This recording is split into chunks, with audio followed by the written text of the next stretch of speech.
point. I'd like to start by asking how the Cape was. Were you filming something, a project coming up? How did you enjoy the Cape? It was amazing. It was so beautiful. I'd been in Massachusetts before at some point, but a very long time ago. And I don't think I'd ever been on the Cape itself. And I grew up on a very exotic island in New Jersey. Now, it was an island in New Jersey, not exotic, but very much that same feeling of like sort of small town, seashore, not a huge resort sort of atmosphere, but definitely a tourist beach, seashore culture. And so I really felt really at home there, just in the sand dunes and there's my cat. I have a dog. I get it. I've been making lots of appearances. Yeah. But yeah, it was really wonderful. It was an independent film called Mermaid. I am not starring as the mermaid, just FYI. In case you're getting excited. I have legs in this film. Gotcha. But really, really great film. And even better is the fact that the writer-director, A, is a woman, and B, is somebody I've known since college. Nice. So we go back decades, and I've watched her develop this project for years. Yeah. And have been sort of weighing in when she wanted feedback and stuff on the script. And it's just inspiring to see like people really can make stuff. And she got really good people involved. And, it just, to me, it's more evidence that, as far as like people who make stuff, people who create projects in this industry that aren't like in huge studios systems, like ask actors to do your stuff, because as long as it pays something and it's good people and a good character and a good script, we just want to work, So it was really fun. Everybody got along great. I was there for a month doing that. And thank you for being flexible on us. Thank you for following through, because there's so many people that never follow through. Oh yeah, we'll get to you. It's just, right.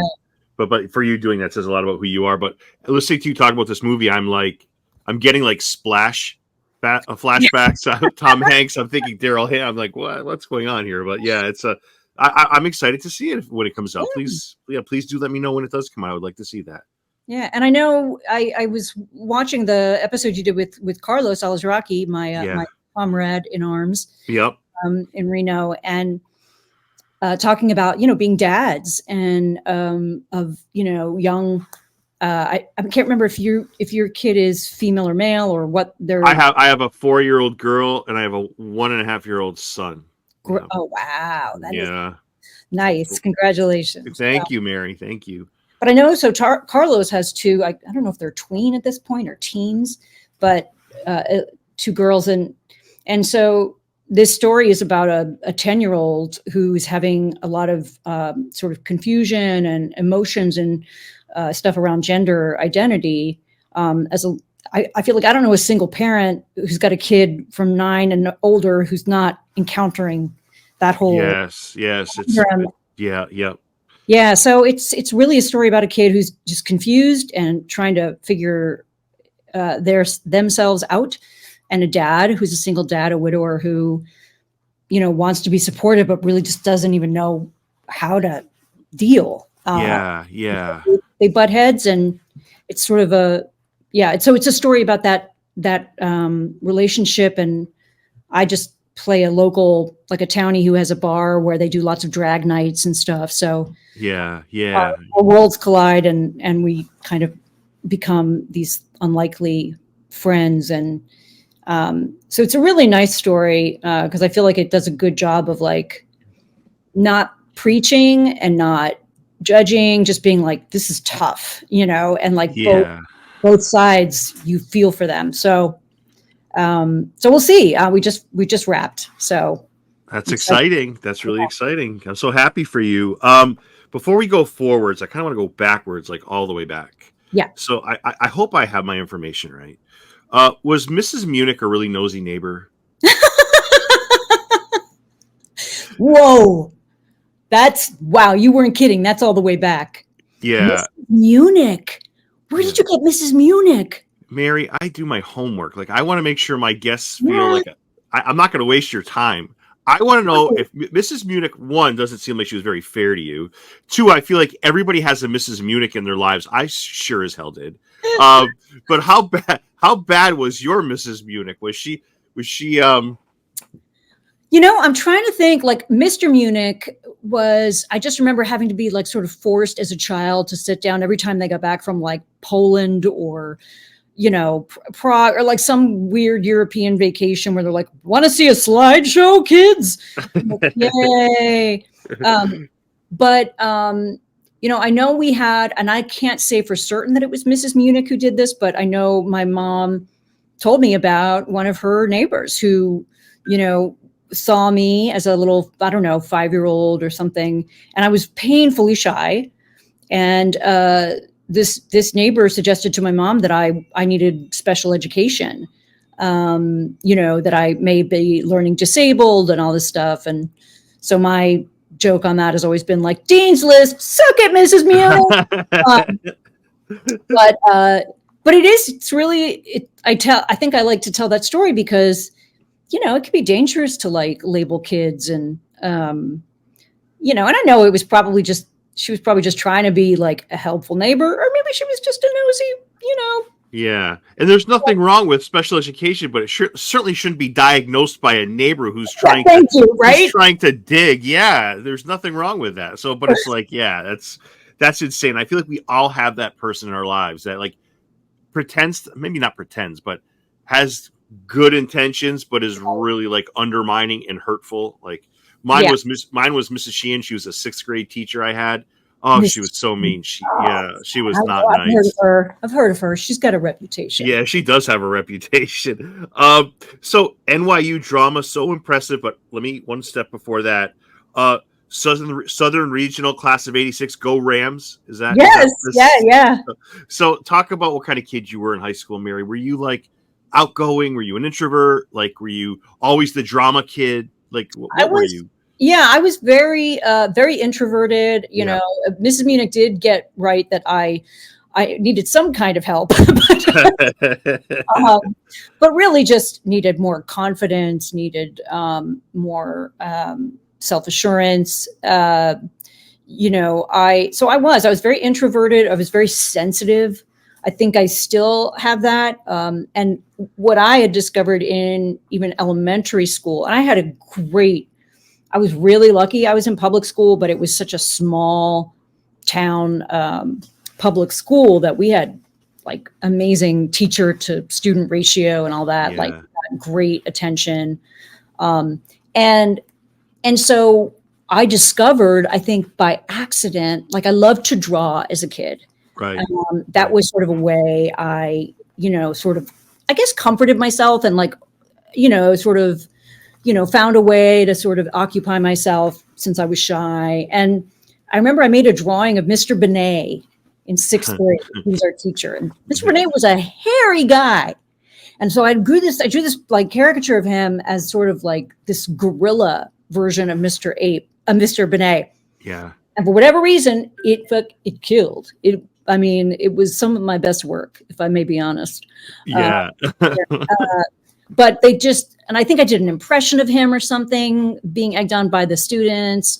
And I think Mr. Benet found out about it and like made me get up and do it for him in front of the class. And that really got a big response. And it was like this like light bulb went off that was my way in. That was my way to bridge the gap between me and the other kids, was instead of just sort of talking like a normal person. Yes. To try and entertain and try and make people laugh. And that, you know, and it was also sort of this feeling of like power and control and like, I knew like, okay, this is a way I can fit in. I found something that works, you know? Yeah. So I think I just got addicted in that moment. And just felt relief. You know what I mean? Felt like, oh, thank God, there's some way in, you know? Yeah.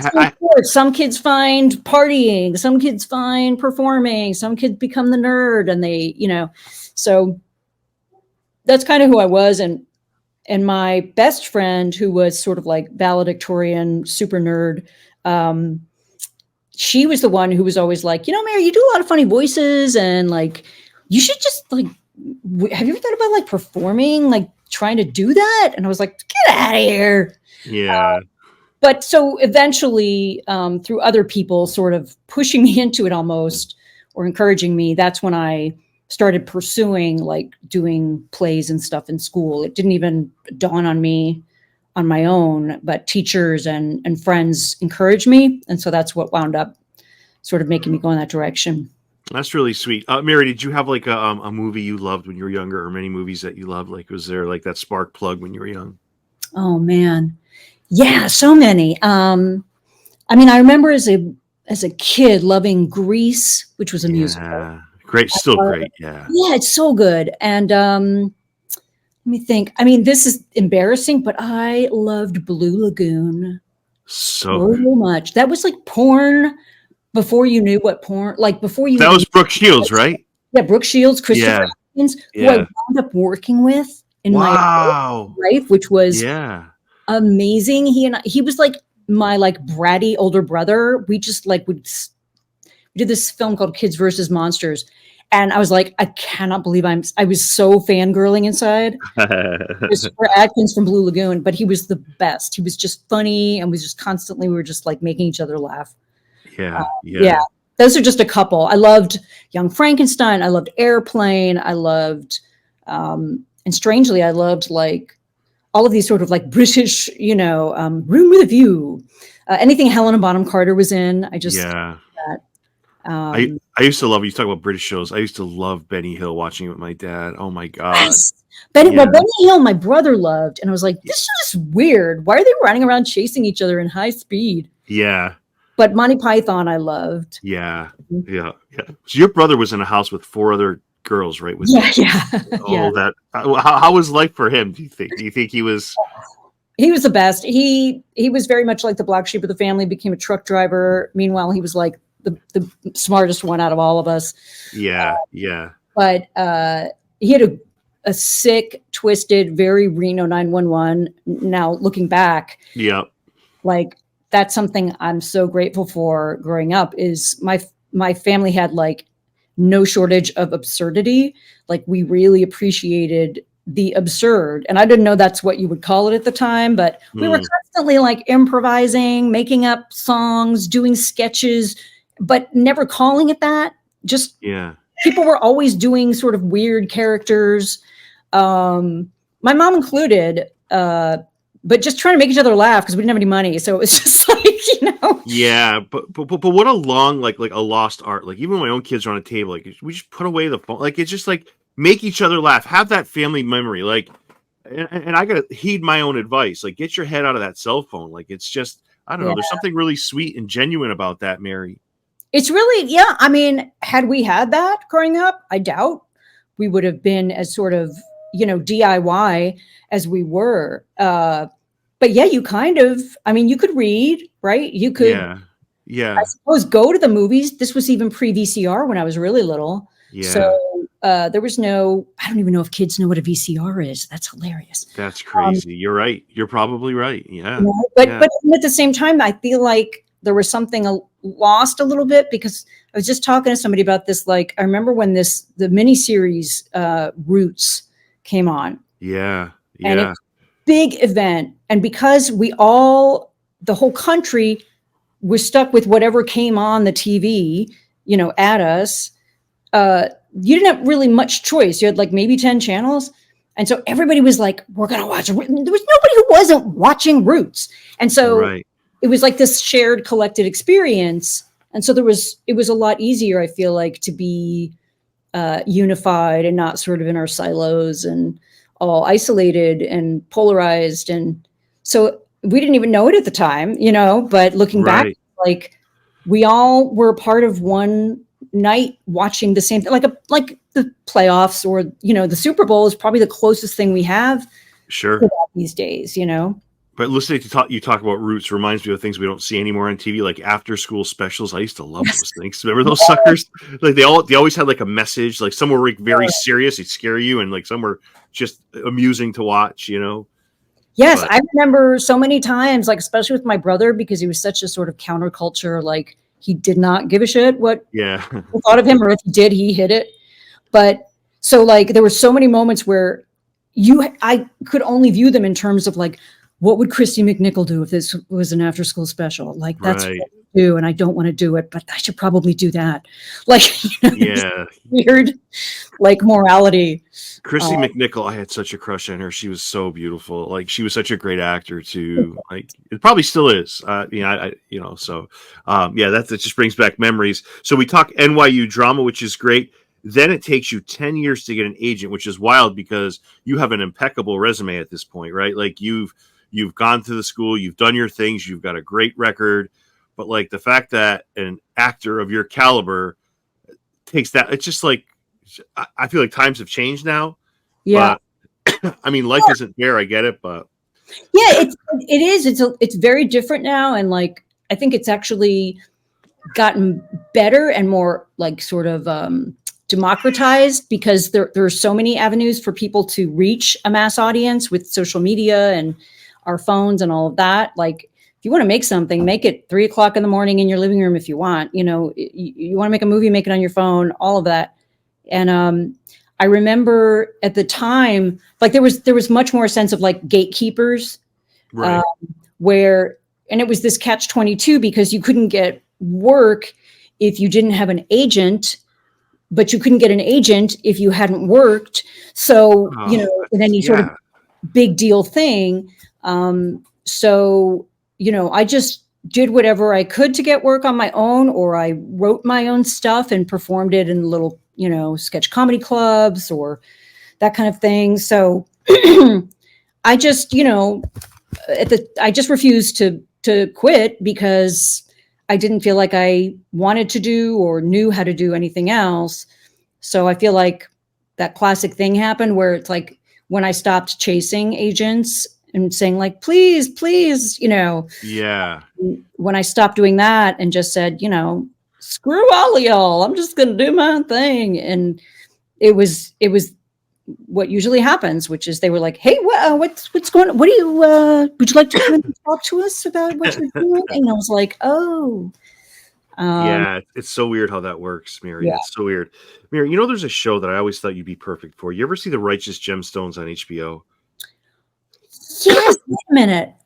Oh yeah, the about religion and Danny McBride. It's about like yes. You'd be so perfect on that show. I just please, yes, bring it. Shout it to the hills. I love Danny McBride. I love Eastbound and Down. I love that whole world. Like I said, I grew up in Jersey, but my family's from the South, so that's definitely baked in. Yeah.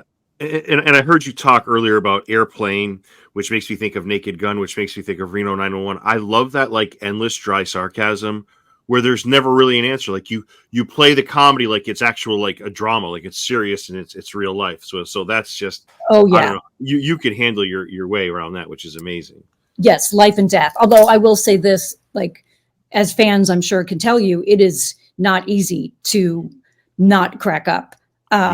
They've seen it. Like, the cameraman, Joe Kessler, was our main camera guy for most of the series.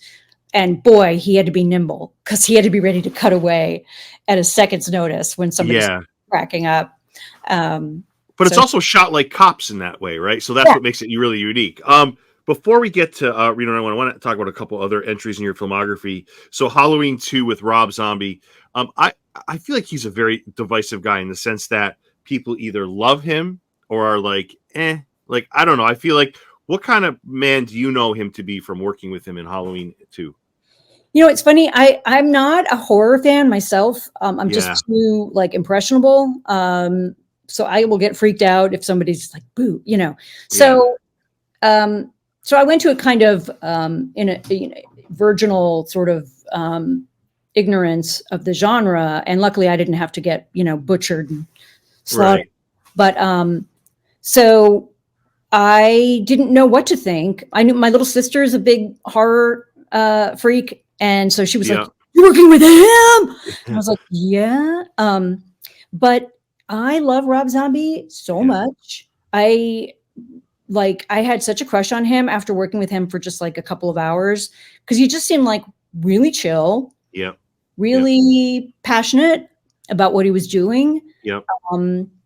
And funny. I remember he just was like, he was making fun of my shoes. I had on these like weird looking clogs or something. He's like, who wears those shoes? He's like, you're wearing this scene. And I remember we were shooting a scene, me and Malcolm McDowell were in the back of a limo for his character.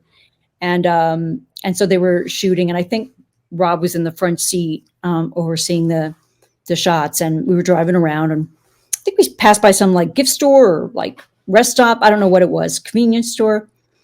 And we were just talking about, I guess, I don't know if it was about Reno or about the South or what it was, but we went into the store and they had all these great, weird, cheesy, gift items that you can only find in America's finer rest stops. And I remember he bought me like, and this sounds awful now, but he bought me like a Confederate license plate with a flag on it because it was just so awful. Yeah. A pair of like USA, like sunglasses with all these slits in them that had the American flag on them. I can picture it. Yeah, so there was a lot of irony going on, so I don't want people to misunderstand what the intent was there. But I still treasure that license plate. I have it somewhere tucked away. And then we have Secession, which you're absolutely great in, and that's just that's you're wonderful there. And then with Clooney, I mean, you've done some really nice things before we get to Reno 911. I just kind of wanted to echo that for those listening who may not have known, but many people obviously do know. So I just wanted to get those out there, Mary.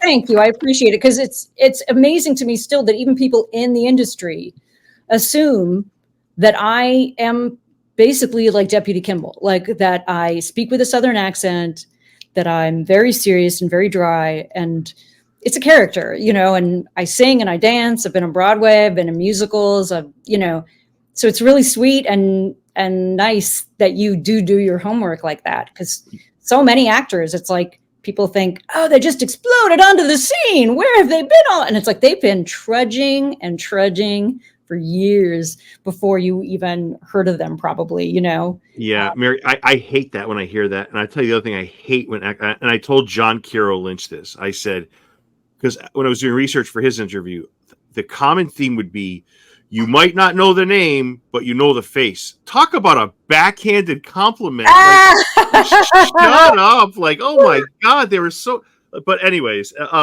so, I was reading, a synopsis of your character, Cherisha Kimball, and this is what Rotten Tomatoes had. I mean, obviously I know it, but I just thought this was an odd assembly of words. A sin-obsessed closet lesbian singing about the Lord. I thought that was a weird ensemble of words to put together. I've never heard that. That's really awesome. Yeah, that's a weird ensemble. But what did you love when it came to Reno 911? What did you love most about what it allowed you to do artistically?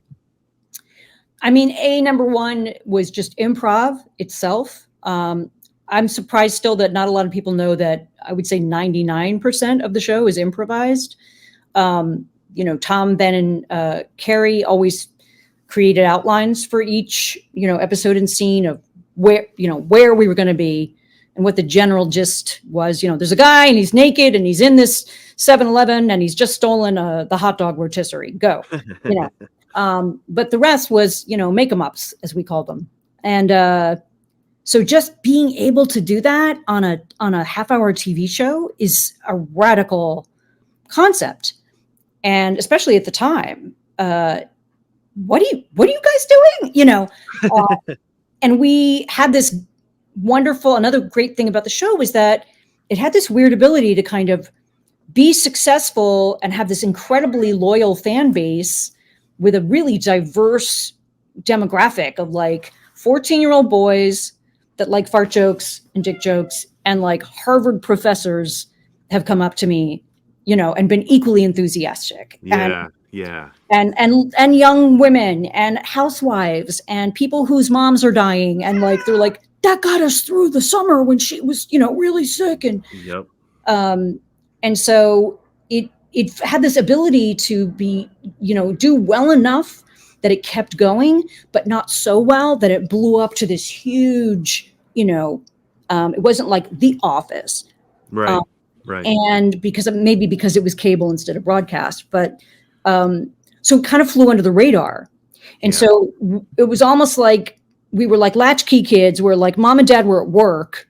So we kind of got to do whatever we wanted. Nobody really like gave a shit. Like we got to get away with a lot more because it was improv, and because our characters baked into the characters was we're assholes, we're idiots, and so we got a license to just no bets were off, whereas I think a lot of characters on scripted TV, like there's a very like narrow sort of range of things that is acceptable for that character or that show to say, and we just were supposed to be the worst of the worst. But I feel like but what you did I feel like is a lot more fun. I feel like that not going ad lib like that to me seems like it's more fun. Is that the case? Totally fun. And also there's a certain amount of pressure that I feel like is off of you because you're not doing the same scene 25 times in a row and having to like match the last take. And, there was a very sort of guerrilla aspect to it of flying by the seat of your pants. Did we get it? Good. Move on. Like the producers and creators, Tom, Ben, and Cheri, were really smart and really good about, just getting as much in the can as they could and then working their magic in the editing room. And so we were just kind of trying to get it done, and move fast and work cheap and go for the dumbest laugh. It's super rewatchable too, Mary. It's super rewatchable, the show. Yeah, isn't that crazy? I love that there's a whole new generation too discovering the show because they're like, how are you guys allowed to do that? Is it done? Is there a chance that it can come back? Like, I mean, you were 05 to 07, I believe, and then 20 to 22 in that ballpark. So like, I feel like the show still has a lot of shelf life left in it. Why? I never ever say never. I've called it the cockroach of comedy for good reasons. Like it refuses to die. And after a nuclear holocaust, we'll still show up and be like, so where's our location today? What platform are we on? Literally during COVID, we survived the pandemic lockdown. Everybody else was shut down and we were still going. And not only that, we were on the now infamous platform Quibi. In the middle of shooting, Quibi goes belly up. And that still didn't do us in. Like we wound up getting ourselves like hooked up with Paramount and like then we kept going in that way. And, we were switching to vertical, format because of phones and it was going to be this thing. And then that went away and we switched to this. So like I said, like just it's, this Darwinian ability to just pivot and pivot and pivot and pivot. I think we had maybe Niecy Nash for maybe one day of our entire film shoot and we made that work, and wow. She was doing a jillion projects and showed up and was like, just tell me where to stand. Tell me where to stand. It's amazing, Mary, because you mentioned the fan base. Like so many times I will post, on Reddit, which I think is the Reno 911 fan base on Reddit is amazing. Like they're super helpful. Like they're so kind, for instance, for contrast, like I had the actor who played Big Pussy on The Sopranos before you, like a couple hours ago we were talking, and I went to that Reddit and I said, hey, you guys have any questions for Vincent Pastore? And they said, they gave me 60 comments and 58 had I asked them those would got me thrown off the internet for life. Like, they were so sarcastic and so terrible. By contrast, the Reno 911 who has that Reddit group, who has a wonderful sense of humor. I put it by them and I get 60 comments and there's 60 wonderful questions to ask you. So isn't it crazy? Yeah, it's a really, it's a really, really great group. One of the questions I got from that was your appearance as the Geisha, the massage girl. How did that lead to your opportunity as Deputy Kimball? How did that work itself through? That was so fun. Oh my gosh. I think that's my favorite episode. Really good. At the time, the manager who represented Tom, Ben, and Carrie, and I think, definitely Tom, Ben, and Carrie, Peter Principato was his name. And Peter was my manager as well. And he was a producer on Reno 911. And so they were auditioning a bunch of actors for their next season. And you were supposed to come in with some character ideas. So I came in with a bunch, and I think they were all kind of fell flat. And then, like, as I was about to sort of slink out the door with my tail between my legs, I happened to mention, well, I do this geisha character, but that would be dumb, right? And they're like, no, tell us more about that. So they decided to book me on an episode, I believe it was season 2, where I played an undercover, or I played a geisha, and they thought it was a sex ring and blah, blah, blah. But I knew he was a cop. And so I was basically beat the crap out of him. And, I knew what he was up to. So I did that, and it was a gas. And then I think it was for season 3, Carrie Kenny got pregnant. And so thank you, Carrie. And thank you, Steve, her husband. If I hadn't gotten pregnant, I probably would not be sitting with you here today.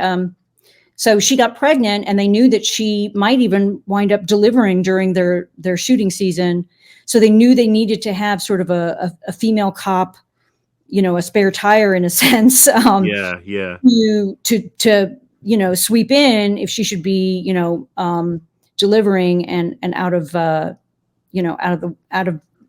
not able to perform. And so they just put me on. It was, again, such a smart idea, but they just added me to the cast as this kind of new recruit. Right. And honestly, the most of the audition for that came about separately from the geisha thing was I had to do an improv in an office room with them where Tom Lennon was playing a perp who was masturbating in the bushes, and I played a cop who caught him, and he tries to run, and I had to restrain him. Yeah. So it was almost like, can you win an arm wrestling contest with Tom Lennon? If so, you have the part. And I also knew those guys from way back in the day in New York when we were just doing alternative comedy nights. So we had a similar language and vocabulary around comedy. And so I was just so excited. I didn't think it was going to go anywhere beyond that first season as Deputy Kimball. I thought it was a one-off, but God bless, they kept me around, and so I got to keep going, even though, Carrie had a beautiful baby boy, and she was ready to go and perfectly capable, but they were like, well, let's keep her around. So in the meant to be department, and piggybacking off of that, we mentioned that great Reddit group, the Reno 911 Reddit group, other fans have called you the best addition to the original cast. So I have to believe that's a pretty freaking, but that's coming from people that are super knowledgeable. And I feel like that's the biggest compliment. And earlier when you talked about we were going through this awful whatever in a hospital, and your show got us through that. That is such meaningful work. I'm sorry, I'm never going to buy It's Just the Movies, it's just a show. Well, right. Screw you, because I really think shows and movies, the right one can change your life. And that's how I really can. When I was a little girl, you bring up such a great point, because when I was little, there were Thursday nights that was the Carol Burnett Show, Mary Tyler Moore, I think Donnie and Marie, Bob Newhart, All in the Family. And I remember this one particular, and I would be there with my little TV dinner tray and my Swanson family frozen dinner. And there was all kinds of, dark stuff that, the family was dealing with.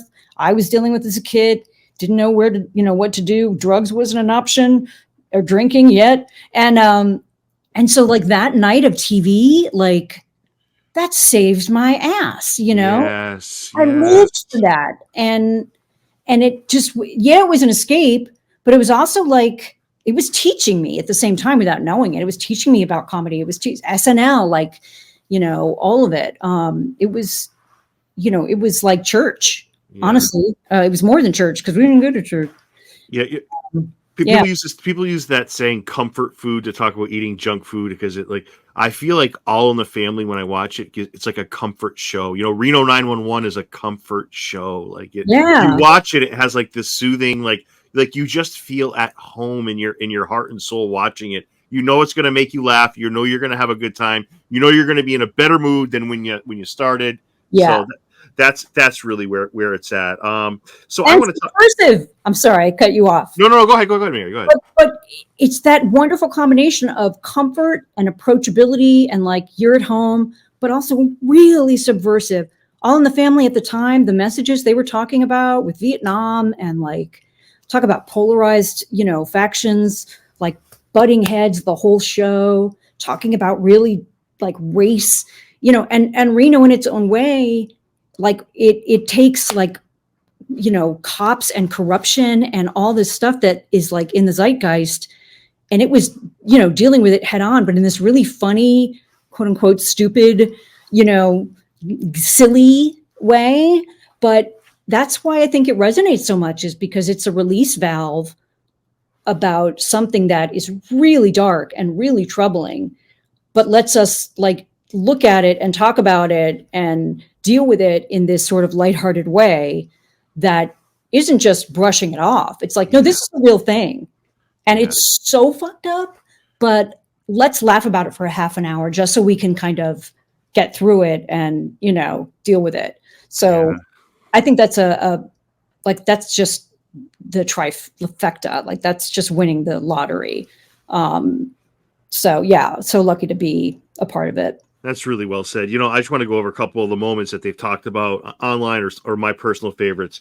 I think my favorite is probably most obvious, but like there's so many moments your character has where it's just iconic moments. But for me, it's the one when Junior goes down. Like just because it escalates, it gets so batshit crazy by the time the scene is done. Like it starts like, oh my God, this poor guy. And oh my God, Deputy Kimball is going to comfort him. He might, he's not going to pass, but like you have this, like, it starts off really, really sweet, and then it just trickles into the awkwardness. It's like, well, he's asking for one kiss. And now it's two kisses. And then he's asking about third base. And then you find out your cousins, and it's like, and then he's not hurt at all. Like, and it's just, it's such an awesome scene. The way it just escalates. You're like, this can't get crazier, and it gets crazier, and it gets crazier. So, Mary, whatever you wanted to say about that scene, because it's so great. It's so fun. It feels like it was like 2 days ago and 20 years ago. I think it was 20 years ago. No way. Oh, yeah, you're right. Isn't that weird? Yeah, and that's the beauty of the show, too, is I didn't know what was going to happen in that scene. I just knew, as far as I can remember, maybe I knew that he was going to get shot, and that I was going to just kind of wait there with him while the I got backup or whatever, or medics to come. So that was all me just responding to Ben, to Junior. You know what I mean? Like he was leading that dance, and I was just having to follow and be like, and I can remember in my head asking myself, like, what is the answer to this question? And so it was Cherisha struggling, but it was just as much Mary struggling with that question of like, I don't know if I would. Well, he's dying. I suppose I've got to have some heart. What do you do? And Cherisha does have a huge heart. Can we just say that? Like, she is such a kind person. Like, some of those others are, like, so Carlos's character, maybe not so kind sometimes. Like, he's got that anger to him a little bit. Cherisha has no anger at all. Like, she is just a good, kind soul. And I love that about her. Yes. If anything, she's just sort of angry at herself all the time, but but yeah, I think she's just genuinely trying to do the right thing in every moment, which doesn't make for a lot of fun. Yes, Deputy Garcia, because I don't want Carlos to think I forgot his character. So and then there's little things like asking Clementine on a date, but not asking her on a date, like just that sweet, genuine, like putting yourself out there, but also reeling it back a little bit, but then getting made fun of, and like, I don't know, like just like the sensitiveness of it, the putting yourself out there. Yeah. I don't know. And even if it wasn't like motivated by like a sexual sort of thing or on a date. Like I can remember, like one of my best friends is in town right now, Catty Biscone, one of the funniest women in comedy that nobody, like you said, and yet nobody knows her name. But I remember we knew each other. We were like friendly, but then there was this point where it's like, well, are we going to become friends, or is this going to be like a work related friendship that's just going to fade away? And I can remember the two of us like making plans to maybe go to this Joan Jett concert.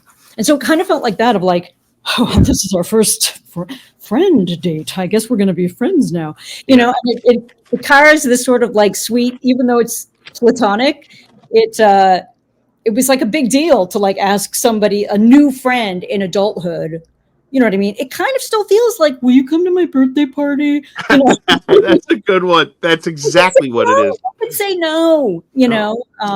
That is very sweet. Yeah, that's exactly what it is. That's exactly what it is. So just a few more questions, and thank you, Mary, for all this time. You're so kind. It's a blast. I'm having a blast. So is there a scene that you've been asked this a zillion times? Is there a scene that strikes a chord in you that maybe would surprise some people that you love, that you're fond of? Oh my gosh. I mean, I don't know if it's a particular scene, but every time, well, three guest stars, but first and foremost, little Terry, Nick Swardson. I have such a soft spot in my heart for the geniusness. I will never forget, we were trying to arrest him. He was on his roller skates, his little Terry. I think he was like trying to, you know, sell tug jobs in the room at tacos. And so we're trying to arrest him. And all of a sudden he goes, oh my God, look, someone's stealing a tornado. Wait, what? Like, not just look, there's a tornado, or look, someone's stealing something, but someone's stealing a tornado, you know, and the fact that it works, you know what I mean? And he gets away on his roller skates, and we have a car. Like, you know what I mean? Yeah. And so the fact that there are moments like that, not only moments like that, but that the creators, producers had the wherewithal and the smarts to say, like, that guy, bring him back a lot. Yeah. And so that, I remember when we were filming the movie Reno 911 Miami, God, why am I blanking on his name right now? I played Big Mike. Oh, gosh, darn it. And he's one of my favorite actors of all time, but I'm blanking. Anyway, he did this whole scene where he played the German proprietor of a hotel in Miami with this accent, and it was like all one take. And Rudy Cassoni, shoot. Is it Toby Huss? Thank you, Toby Huss, yes. Because I think of him as Big Mike, and Toby Huss, who is this whole other life. But Toby Huss, I saw him do one take. I don't know if it was like 20 minutes long or what it was, but they just kept rolling. Right. And I was like, that was just a masterclass in acting, period. I don't care if it's Shakespeare, Chekhov, improv, whatever it is. Like, I've never seen somebody just inhabit a character that deeply for like 20 minutes solid ever. And so there was a lot of that going on too.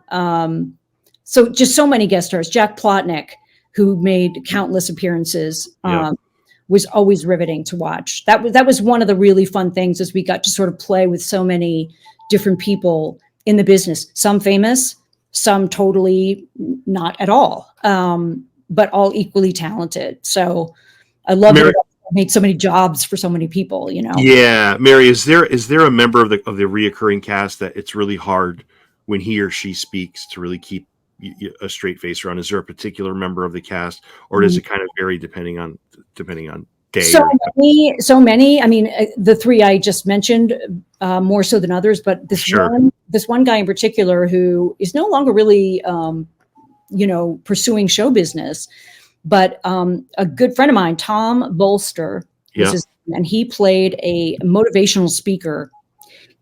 He did a couple of episodes playing two totally different characters.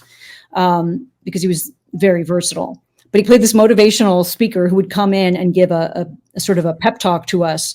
And that was one of those examples where he made us break up, because we're all just sitting there in chairs watching him give this presentation, and just like a really low rent speaker. This is Robbins. This is like, he's lucky if he can scrape together enough money to like rent an office in the Chamber of Commerce and give and like a Matt Foley, Chris Farley kind of totally man in the van down by the river. Yeah. Bad suit, but he's like, listen, let me tell you something. If the chicken is on the chopping block and it's the third quarter and you're on a bounce back from the X, it's go time. You better get down onto spring break and churn out that bacon. Like, we're like, what the fuck is he talking about? But such commitment and rapid fire, so that the cameraman, Joe Kessler, had to keep cutting back and forth. Like, there was nobody not laughing in the scene. So we just kept lowering our heads and like pretending like we were like trying to get a stain out of our shirt or like cough or all these like, improvised ways where you could pretend like you're not just, cracking up. But yeah, there's a lot of that. It's a really good problem to have. Yeah, that's awesome. I did want to talk about your appearance at Rhode Island Comic Con, November 1st through the 3rd. I will be bringing my daughter by to say hello to you. So I'm very excited to go to her. Like, this is her first really, really big con. So we're driving from Massachusetts, and I'm super excited. Yeah, we're excited. Is it okay to ask what's her first name? So when I meet her, I can. Lucy. What a great name. Yeah. My kids are kind of like a Star Wars theme. It's Luke and Lucy. Like, we were going to go, we were going to go, first we were going to name her Leia, but then my dog was named Leia. Then I was like, I can't name my dog after my dog. I mean, it could be worse. She could be Chew. You know what I mean? Could have gone that route. So this is what I've heard. This is the rumor from Carlos, right? So it's at the Rhode Island Convention Center, for those listening, November 1st to the 3rd. I heard for the group picture, and I hope Carlos is right with this, otherwise I'm going to be really embarrassed. You're all wearing your attire that you wore in Reno 911. Is that fact or fiction? I'll tell you how true that is. It is so true that I've got to miraculously lose about 38 pounds between now and November 1st. And it's October 29th, 30th? Yeah, we're wearing our uniforms. You look great. Stop it. Well, thank you. Yeah. So we'll definitely be in our uniforms. They may be a little bit ill-fitting, but luckily that's like totally in character for them to wear uniforms that they're not flattering. Let's face it. But you guys, the fact that you guys are going to that level, like I'm sorry, as a fan of and a person who covers Comic Cons, like that's what I want to see. Like actors that love being there, because I see so many actors on that opposite end of the spectrum who want no part of the fans and are just there to collect the check and leave. They're like, and I hate that. I hate it. Yeah. It's turned into a cash grab for a lot of celebrities. But the Reno 911 crew, I'm sorry. Like, here, take all my money. I don't care. Just take it. I love that. And it's true. It's like, if you're going to be there, like I am still so shy that I love the fact that we get to go there and be in uniform and be as much or as little in character as we want to be. I, for one, would much rather, spend that time meeting a bunch of strangers as Cherisha than I would as Mary. Right. Because, I'm awkward. I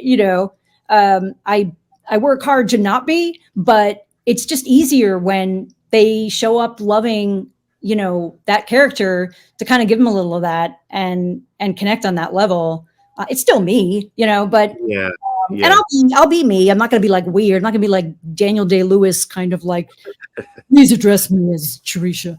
But no, it's really beautiful when I meet fans. And I'll tell you this: when I was coming back to LA from Massachusetts, Cape Cod, I got off the like rental car shuttle to the Boston airport, and it was like somebody had staged this. I like threw these two ginormous bags off the rental car shuttle, right as the little doors opened. And all of a sudden there's this woman, I don't know if she was like early 20s or something, about 10 feet in front of me. And she just goes, no way, Reno 911. And I was like, yeah.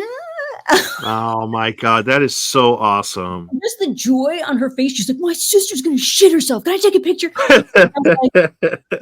It's very rare that I am recognized for the show, because I try very hard to be as far away from Cherisha in life as I can, because she doesn't have a lot of fun, Cherisha. So I try and I get dolled up, and I like to, but she, yeah, it was just really nice to see how happy she was to see one of us, and just to connect on that level. And and they're everywhere. Like, we just have the coolest fans ever. So I'm psyched to meet some of them in person. So when do you head out for that? Do you head out like on a Wednesday or Thursday? Or are you going? Yeah, Thursday morning. I haven't even unpacked from the film shoot.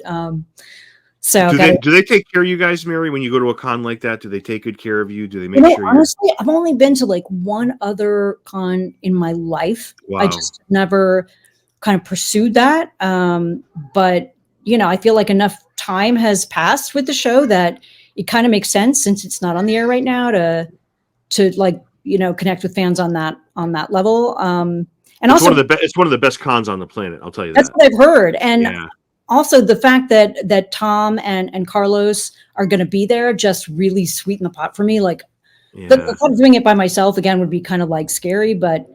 Is Cedric going to that or no? Is he? I'm not sure. I think he might be. I don't remember. None that you said. I don't remember. I know that Tom is going to be there. I know you're going to be there. Obviously, Carlos is going to be there. I don't remember.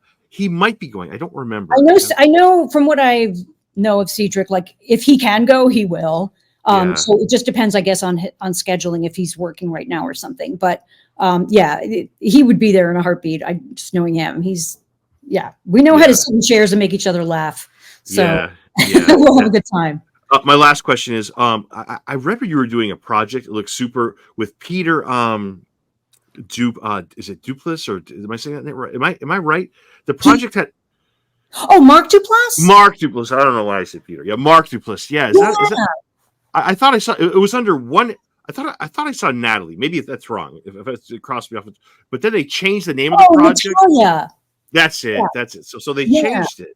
I'm not sure what the title is right now. I think for a moment it was Natalia or Natalia Grace.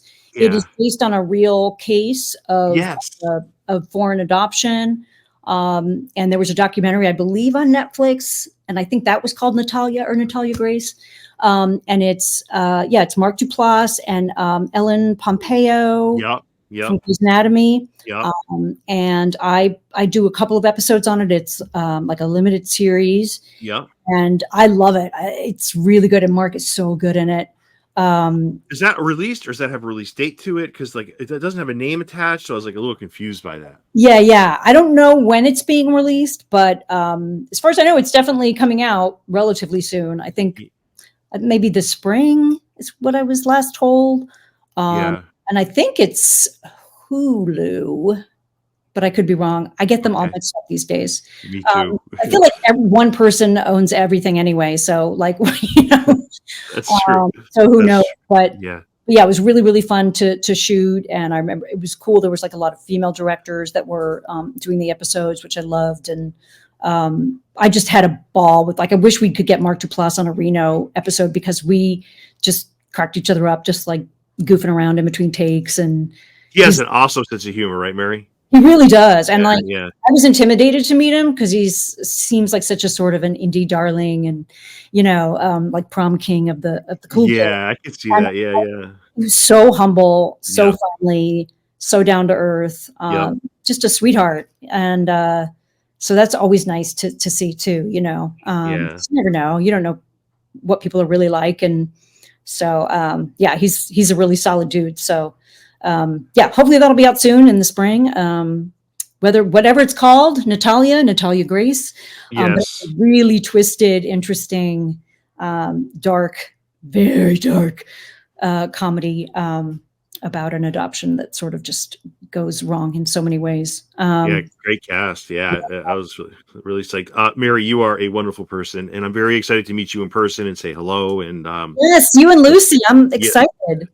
So thank you for that, Mary.